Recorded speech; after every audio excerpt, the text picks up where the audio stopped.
An Oklahoma judge has thrown out a lawsuit that was seeking reparations for the victims and descendants of the 1921 Tulsa Race Massacre. Now look, if ever there were a clear case in which reparations make sense, this is it. And unfortunately, the way the judge handled this case, I do disagree with. We'll get to that in just a moment. But first, what was the Tulsa Massacre? Well, during the 1921 massacre, an angry white mob descended on the 35-block Greenwood district, home to most of Tulsa's 10,000 black residents. Over one night, attackers burned and looted homes in the area, killing hundreds of black residents, destroying local businesses and taking valuable goods. And that's according to a 2001 state commission report. Multiple personal property cases after the massacre were also dismissed in 1937. And the next video will give you even more detail into this horrific part of our history. Let's watch. The residents of Greenwood try to defend their neighborhood, but they don't have a chance. The National Guard sprays the residents with machine gun fire, and it gets worse. You have something new up in the air, and its airplanes start flying over Greenwood. There is evidence, and I believe this firmly, that at least on one of the airplanes, a co-pilot is dropping sticks of dynamite down on Greenwood. The airplane was up, just raining down the bullets, and I could see them, and I heard them, and I was so frightened. Greenwood is left a smoldering ruin. 9,000 people left homeless. The dead uncounted. Estimates range from 75 to 300. Eldoris lived until 2010. Her granddaughter, Joy McConaughey, keeps her story alive. Now, there was a lawsuit filed in 2020 under an Oklahoma public nuisance law, and that lawsuit argued that large swaths of Tulsa's black community suffers from the damage brought on by the massacre nearly a century later. Now, there are, believe it or not, 3 remaining survivors of this massacre. Their names are Lessie Benningfield, Viola Fletcher, and Hughes Van Ellis. Their attorneys argued that the massacre contributed to generations of economic instability for the city's black community. Though many black families fled Tulsa after the attack, those who remained were never compensated for their losses.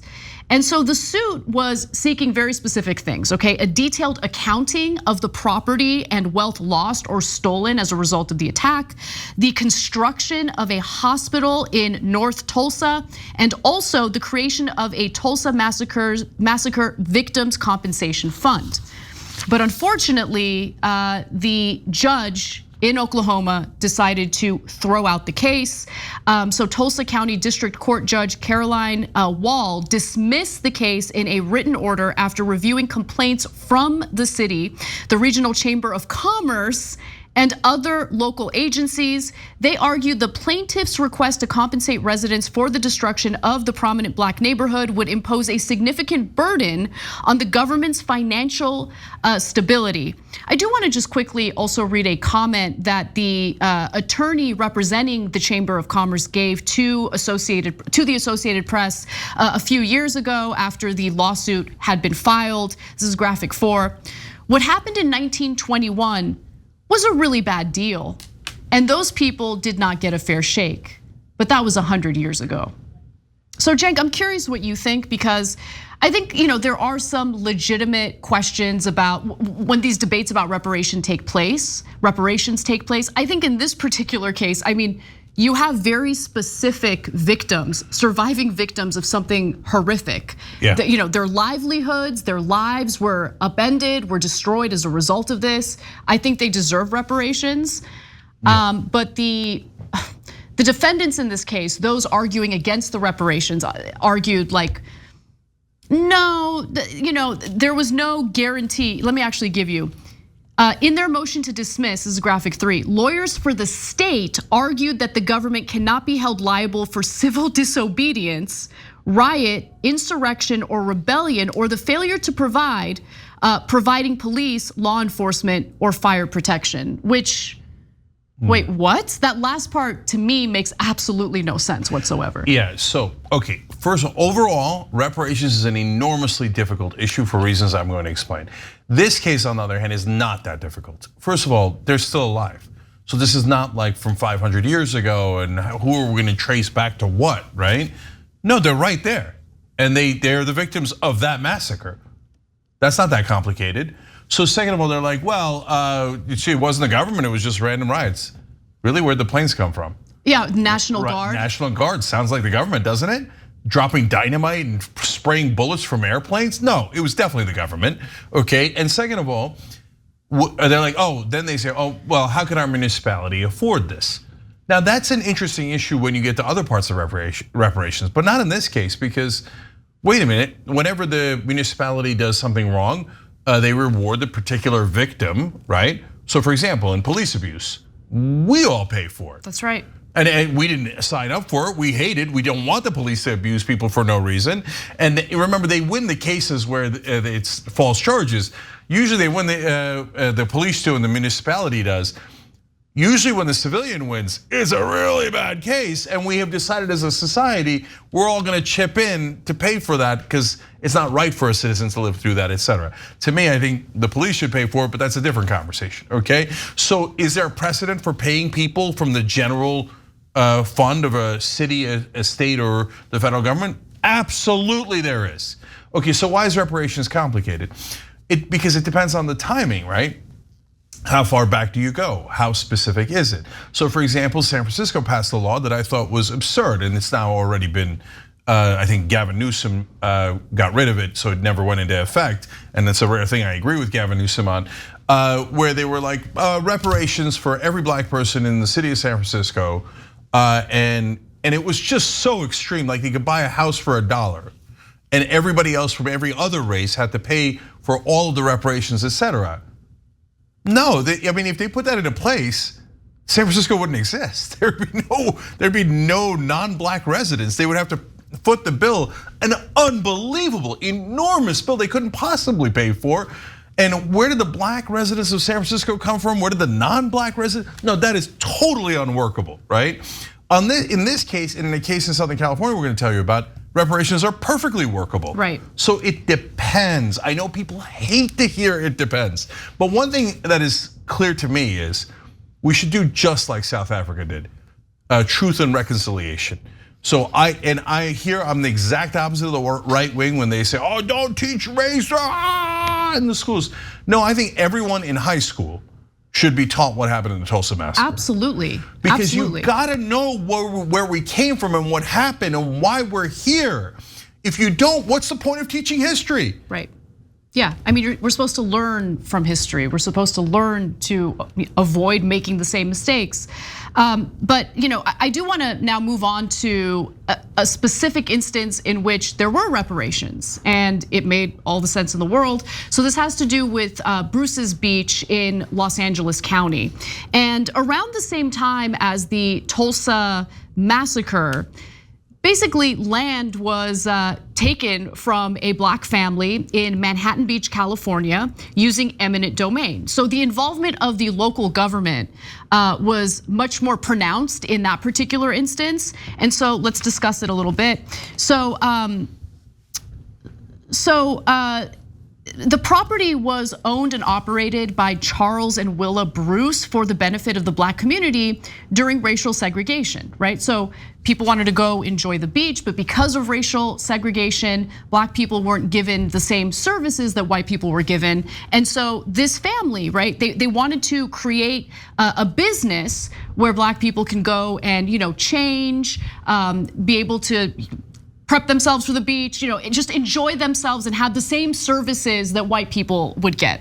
And unfortunately, that made them a target, okay? So let's watch this next video and then I'll tell you what the aftermath was and the reparations that took place many, many decades later.